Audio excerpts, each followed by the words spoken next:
Hello बाबू, good evening. कैसे हैं आप सभी? मैं आपका Dhananjay sir. Jubilant competitive classes के इस चैनल पर हम लोगों ने एवरेज के 4 क्लासेस ले लिए हैं और ये अपना 5वां क्लास है। वो चारों क्लास आप देख चुके होंगे, ऐसी आशा तो मैं रख ही सकता हूँ। अभी हम लोग इस 5वें क्लास में जो कुछ भी सीखने जा रहे हैं उसके लिए अब आप तैयार हो जाओ, नोटबुक वगैरह आप निकालो।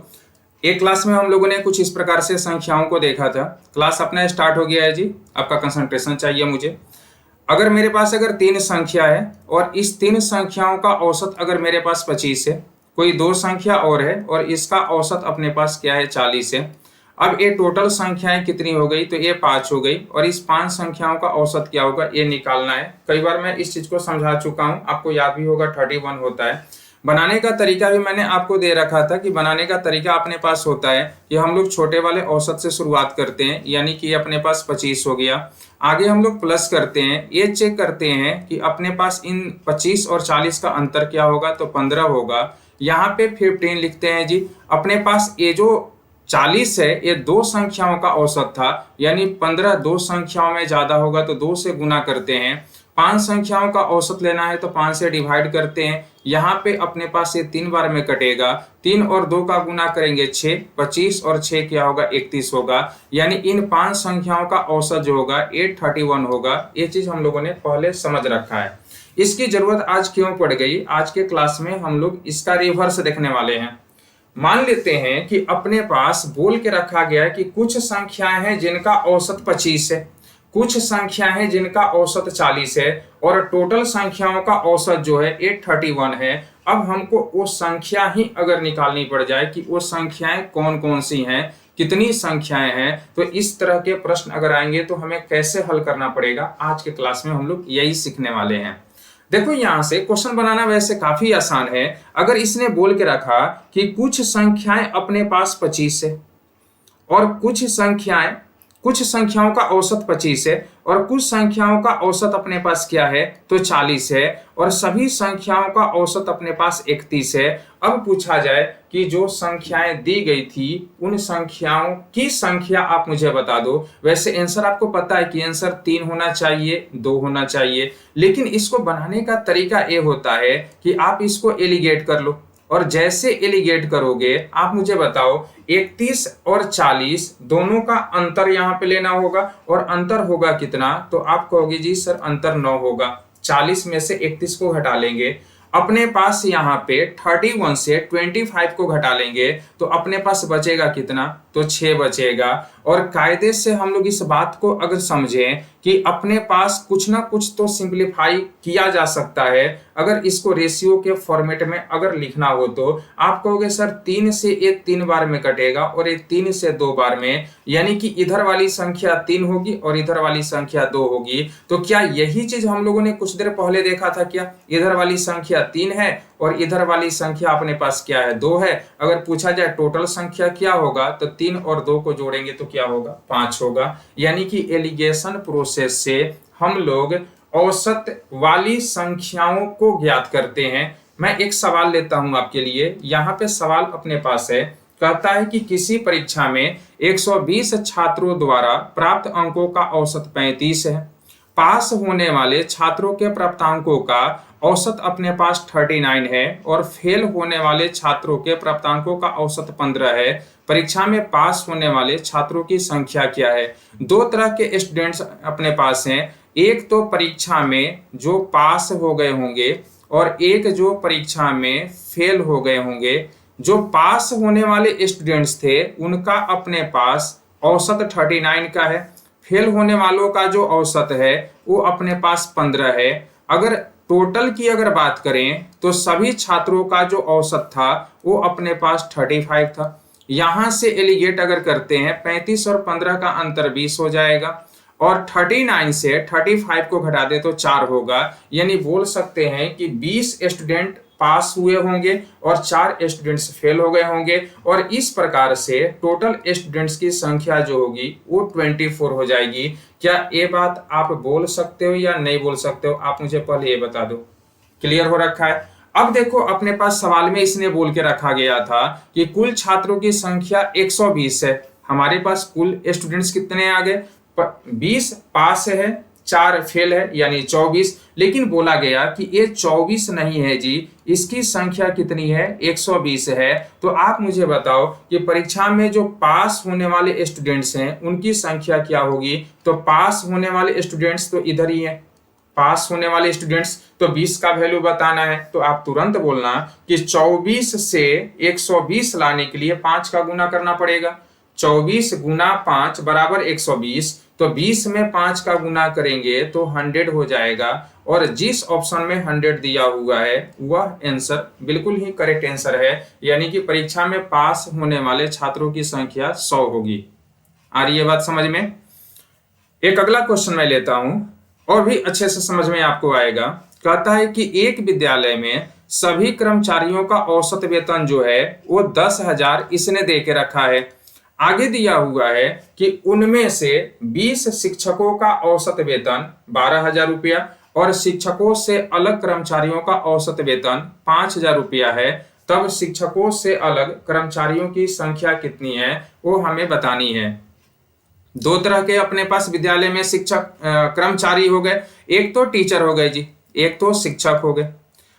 कुछ और भी तो कर्मचारी विद्यालय में होते हैं ना, स्कूल में होंगे ना, जैसे प्यून है, क्लर्क हैं, और भी कई कर्मचारी हो सकते हैं। यानी कि जो अन्य कर्मचारी हैं, जो अदर्स हैं अपने पास, उनकी कुछ ना कुछ संख्या होगी। शिक्षक को पेमेंट कितना बोला गया था, तो बोला गया कि टीचर को जो पेमेंट मिला ना ये 12,000 है। 12,000 हजार लिखने के लिए आप तो ये 3 जीरो रख लो या फिर आप नहीं भी रखो, 12,000 मैं ऐसे ही बोल लेता हूं। यहाँ पे शिक्षकों से जो अलग कर्मचारी हैं इनको 5,000 मिला तो मैं 5 लिख लेता हूं। अगर मैं पूछूं कि सभी कर्मचारियों को जो पेमेंट औसतन मिल रहा है वो कितना मिल रहा है, तो आप कहोगे 10,000, तो मैं यहाँ पे 10 लिखता हूं। आप चाहो तो इन तीनों जगह पे 3-3 जीरो आप बैठा लो। यहां से आप मुझे बताइए कि अगर मैं एलिगेट करता हूं, 10 और 5 का अंतर तो 5 होगा, 12 और 10 का अंतर 2 होगा। तो क्या मैं ऐसा बोल सकता हूं कि शिक्षक की संख्या 5 और जो अदर से अपने पास एम्प्लॉइज हैं उस स्कूल में उनकी संख्या 2 हो जाएगी। हमारे पास बोल के रखा गया था कि यहाँ पे शिक्षक की जो रियल में नंबर से रियल में जो संख्या है वो 20 है जी, यानी इस 5 का मतलब क्या हो गया ना, ये 20 हो गया। अभी आपसे पूछा गया तब शिक्षक से जो अलग कर्मचारी हैं यानी जो अदर्स हैं उनकी संख्या बताओ क्या होगा। तो आप मुझे एक बात बताइए कि 5 में 4 का गुना करेंगे तब ना 20 होगा, तो 2 में 4 का गुना कर लो तो ये अपने पास हो गया जी 8। और 8 जो है ना ये सेकंड नंबर वाले ऑप्शन में दे के रखा गया है, यानी शिक्षक से अलग कर्मचारियों की संख्या जो होगी वो अपने पास 8 होगी। एलिगेशन जो हम लोग यूज कर रहे हैं एवरेज वाले इस कंसेप्ट में, तो किन किन सवालों पे हो सकता है, ऐसी स्थिति कहां कहां उत्पन्न हो सकती है, वह सभी तरह के सवाल हम लोग यहां देखने वाले हैं। अगला सवाल लेते हैं।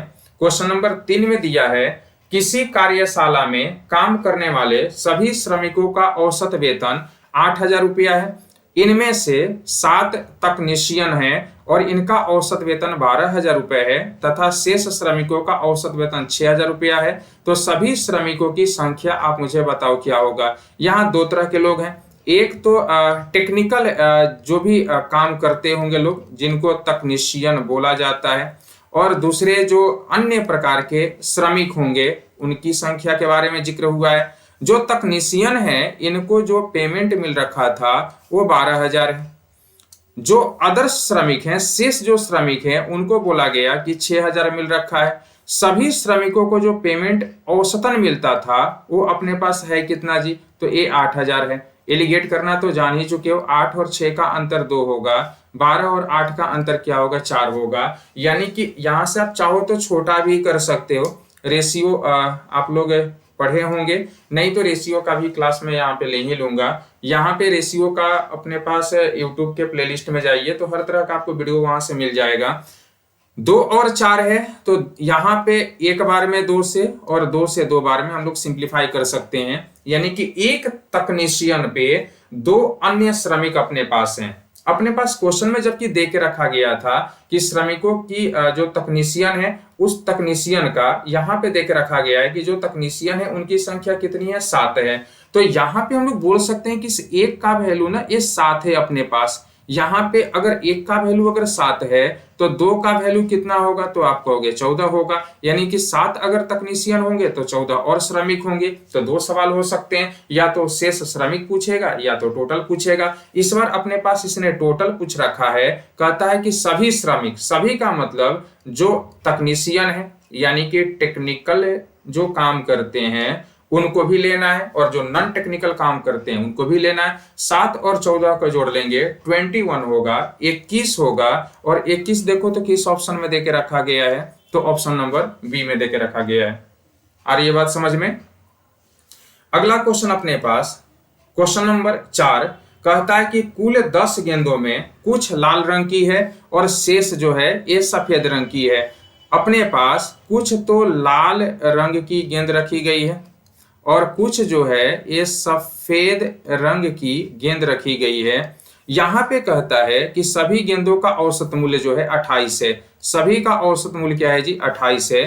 कहता लाल गेंदों का औसत मूल्य 25 है, और साथ में दिया है कि सफेद गेंदों का औसत मूल्य क्या है, 30 है। आप एलिगेट कर लो, तरीका तो समझ ही गए। 28 2 30 होगा, 25 और 3 28 होगा। यानी 2 लाल गेंद होगी तो 3 सफेद गेंद होगी, टोटल गेंद हो जाएगी 5। जबकि अपने पास बोल के रखा गया है कि टोटल गेंद है 10, यानी 5 नहीं है जी, 10 है। तो अगर ये 10 है, आपसे पूछा गया था कि सफेद गेंद के बारे में बताओ। सफेद गेंद यहाँ पे 3 नहीं रहेगा। 5 में 2 का गुना करेंगे 10 होगा, और 3 में 2 का गुना करेंगे 6 होगा। इसकी संख्या 6 होगी, जो कि तीसरे नंबर वाले ऑप्शन में दिया हुआ है।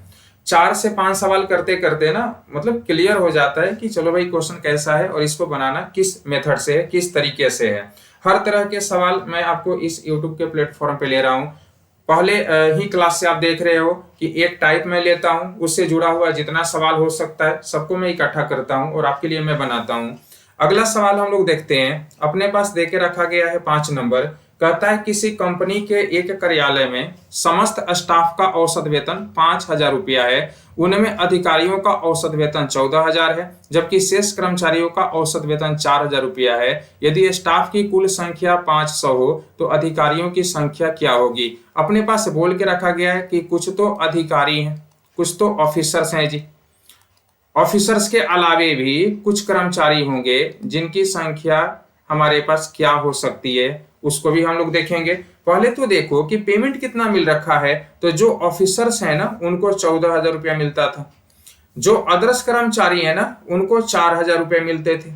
टोटल जो कर्मचारी है ना उनको 5,000 मिल रखे हैं। यानी कि अगर इनकी संख्या को देखें तो 5 और 4 का अंतर 1 होगा, 14 और 5 का अंतर 9 होगा। यानी एक ऑफिसर्स पे 9 अदर्स लेबर्स अपने पास काम कर रखे हैं। यानी कि टोटल संख्या इनकी जो होगी वो 10 हो जाएगी। फिलहाल अपने पास दे के रखा गया है यदि स्टाफ्स की कुल संख्या 500 है, यहाँ पे टोटल संख्या कितना हो गया जी, 10 हो गया। और यहाँ पे कहता है कुल संख्या 500 है, यानी इस 10 का वैल्यू क्या हो जाएगा, तो ये 500 हो जाएगा। अपने पास पूछा गया कि अधिकारियों की संख्या बताओ, तो ऑफिसर्स की संख्या भी एक नहीं रहने वाला है। 10 का वैल्यू 500 कब होगा, जब 10 में 50 का गुना करोगे और 1 में 50 का गुना करोगे तो आपके पास 50 होगा। यानी ऑफिसर्स की संख्या 50 होगी, जो कि ऑप्शन नंबर डी में देके रखा गया है। नहीं समझ में आया, वीडियो को थोड़ा पीछे कीजिए, दोबारा से देखिए, सब कुछ समझ में आना शुरू हो जाएगा।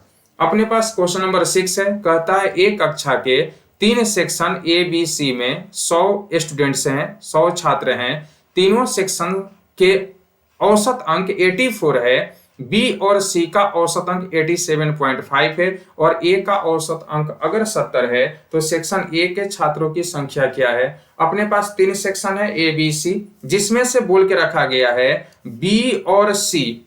बी और सी जो अपने पास सेक्शन है, यहां पे औसत बोला गया 87.5 का। सेक्शन ए जो है यहां पे औसत कितना दे के रखा गया है, तो 70 का। यहां पे टोटल ए बी सी का औसत जो हो गया वह अपने पास कितना है, तो 84 है जी। ये 84 है। हम लोग सबसे पहले एलिगेट करेंगे। 84 से 70 को माइनस कर लो, ये 14 हो जाएगा। और 87.5 से 84 को माइनस करें, 3.5 होगा। अगर आप छोटा अगर करना चाहते हैं तो आप छोटा कर लीजिए। 3.5 से 14 को आप 4 बार में काट सकते हैं, यानी कि 4 और 1 का अनुपात होगा। बी और सी में अगर 4 स्टूडेंट होंगे तो ए में स्टूडेंट की संख्या कितनी होगी, 1 हो जाएगी। यानी इस प्रकार से टोटल स्टूडेंट्स कितने होंगे, 5 हो जाएंगे। जबकि टोटल स्टूडेंट्स की संख्या दिया गया है 100। कुल जो छात्र हैं उनकी संख्या कितनी है, 100 है। बोला गया ए में कितने स्टूडेंट्स हैं, हमसे पूछा गया कि ए में छात्र कितने हैं। तो अब ए में छात्र 1 नहीं रहेगा। अच्छा, 5 में कितना से गुना करोगे तो 100 होगा, 20 से गुना करना पड़ेगा। तो 1 में भाई आप 20 का गुना करो तो 20 ही मिलने वाला है, 20। देखो तो ऑप्शन नंबर सी में देके रखा गया है। आ रही है बात समझ में। अगला क्वेश्चन हम लोग लेते हैं। क्वेश्चन नंबर 7 में दिया है, एक विद्यालय के छात्रों की औसत आयु 6 वर्ष है, 12 शिक्षकों की औसत आयु 40 वर्ष है।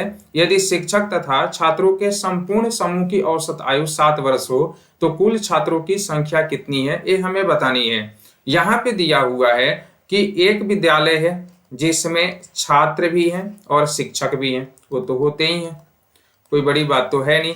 छात्र अपने पास बोला गया कि जो छात्र हैं उनका औसत जो है वो 6 वर्ष है, जो शिक्षक हैं उनका औसत जो है ये 40 वर्ष है।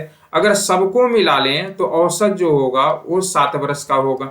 यहां से एलिगेट करो जी, तो आप कहोगे 40 और 7 का अंतर तो सर 33 हो जाता है, और 7 और 6 का अंतर 1 होगा। यानी एक शिक्षक होंगे और एक शिक्षक पे स्टूडेंट्स की संख्या 33 हो जाएगी। हमारे पास दिया हुआ था कि शिक्षक की संख्या 1 नहीं है, 12 है। शिक्षक की संख्या कितनी है जी, तो शिक्षक की संख्या 12 है। पूछा गया तो आप मुझे बताओ कि स्टूडेंट्स कितने हैं, तो स्टूडेंट्स भी 33 नहीं होंगे। 12 और 3 का गुना करो, 36 और 3 39, यानी 396 हो जाएगा। और 396 देखो पहले नंबर वाले ऑप्शन में इसने देके रखा है। कितना आसान सा मामला है, एलिगेशन बस आप लगा दो। इस तरह के सवालों में तुरंत ही ये सारे क्वेश्चन बन जाते हैं। अगला क्वेश्चन अपने पास जो है 8 नंबर, कहता है एक विद्यालय के 600 विद्यार्थियों में लड़कों की औसत आयु 12 वर्ष है। कहता है कि एक विद्यालय है जिसमें कुछ तो लड़के भी होंगे, और अगर लड़का अगर बोल दिया गया तो आगे लड़की भी बोला ही जाएगा। तो मैं लिख ही लेता हूं पढ़ने से पहले ही, आप भी ऐसा कर सकते हो। कहता है 600 स्टूडेंट्स हैं टोटल, जिसमें से जो लड़के हैं उनका औसत आयु जो है ये 12 वर्ष है, तथा लड़कियों की औसत आयु जो है वो 11 वर्ष है। अब लड़के और लड़की टोटल अगर मिला दें तो बोला गया कि सभी विद्यार्थी का मतलब लड़का और लड़की दोनों मिला दिया गया। औसत जो हो गया वह अपने पास दे के रखा गया है 11 वर्ष और 9 माह, ऐसा दिया हुआ है। ठीक है, अपने पास बोल के रखा गया कि मुझे बताओ कि लड़कियों की संख्या क्या होगा। पहले तो आप एलिगेट करो। अच्छा, 11 वर्ष 9 माह में से अगर 11 वर्ष घटाएंगे तो सिर्फ 9 माह बचेगा, स्वाभाविक सी बात है। 11 वर्ष 9 माह से 11 वर्ष घटा दो तो 11 का 11 कट गया, 9 बच जाएगा जो महीने में आएगा। अगर 12 वर्ष अपने पास है जिसमें से 11 वर्ष घटाना होता तो 1 वर्ष बच जाता, यानी 12 महीने बच जाते। लेकिन इस 9 महीने को भी माइनस करना होगा तो 3 महीना बचेगा। यहां से हम लोग सिंप्लीफाई करें 3 से 1 बार में और 3 से 3 बार में, ऐसा भी लिखा जा सकता है। अपने पास यहाँ पे बोला गया था कि टोटल जो संख्या है विद्यार्थियों का वो अपने पास है 600। टोटल अपने पास कितना आ गया जी, तो 3 और 1 कितना हो गया, 4 हो गया। और इस 4 का मतलब होगा कितना, तो 600 होगा। पूछा गया कि लड़कियों की संख्या बताओ, तो लड़कियों की संख्या अगर हम लोग देखें तो अपने पास जो रेशियो उत्पन्न हुआ उस रेशियो में लड़की की संख्या अपने पास कितनी है, तो 1 है। तो इस 1 का वैल्यू हमें बताना होगा। तो 4 से अगर 600 को डिवाइड करें तो 150 बार में कटता है। इस 150 और 1 का गुना करेंगे तो 150 का 150 ही रहने वाला है। और 150 जो है वह ऑप्शन नंबर बी में देके रखा गया है। सही जा रहा है क्लास या कोई दिक्कत हो रखा है? आसान क्वेश्चन है, समय इसलिए मैं ज्यादा लगा नहीं रहा हूं। यहाँ पे अगला क्वेश्चन है 9 नंबर, कहता है कि किसी कक्षा के सभी विद्यार्थियों के प्राप्तांकों का औसत 68 है। कक्षा के लड़की के प्राप्तांकों का औसत 80 है। यहाँ भी लड़की और लड़का के बारे में बात हो रखा होगा। कहता है कि लड़कियों का औसत क्या है जी, 80 है। और आगे कहता है कि लड़कों के प्राप्तांकों का औसत जो है 60 है। पहले ही हम लोगों को बोला गया था कि सभी का औसत जो है वो अपने पास कितना है, तो ये 68 के बराबर है। यहाँ से एलिगेट करो, 68 और 60 का आप अंतर ले लो, 8 होगा। 80 से 68 को घटा लो जी, ये 12 होगा। यानी कि अगर 8 लड़की होगी तो लड़के कितने होंगे, 12, यानी टोटल संख्या कितनी होगी, 20 हो जाएगी। हमसे पूछा गया कि आपको बताना है तो कक्षा में कितने प्रतिशत विद्यार्थी लड़के हैं। अब देखो प्रतिशत में पूछा गया प्रतिशत हम लोग पढ़ेंगे, वैसे प्रतिशत मैंने पढ़ाया भी, आप प्लेलिस्ट में जाके यूट्यूब पे ही चेक कर सकते हो।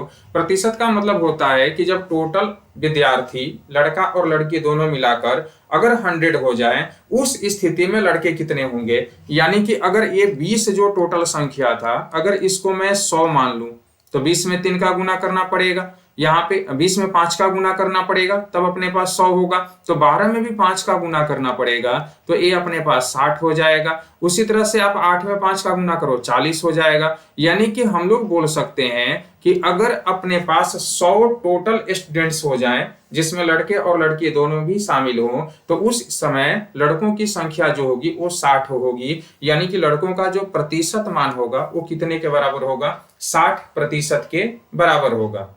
अगला क्वेश्चन हम लोग लेते हैं, और अगला क्वेश्चन अपने पास है 10 नंबर।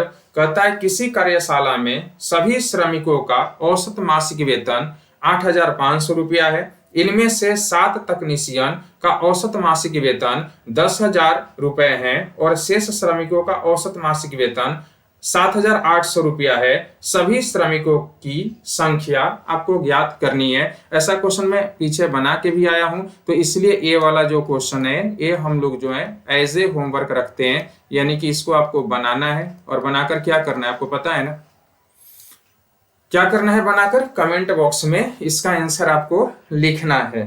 ठीक है जी। तो आज थोड़ा सा मैं जल्दी में भी था, वैसे चीजें आपको थोड़ी अच्छे से समझ में आई होंगी। अगर कोई दिक्कत होगा तो आप मुझे कमेंट करके बताना। ठीक है, मिलते हैं अगले क्लास में हम लोग एक नए कंसेप्ट के साथ। तब तक आप अपना ख्याल रखो और अपनी पढ़ाई जारी रखो। Okay, bye bye, thank you.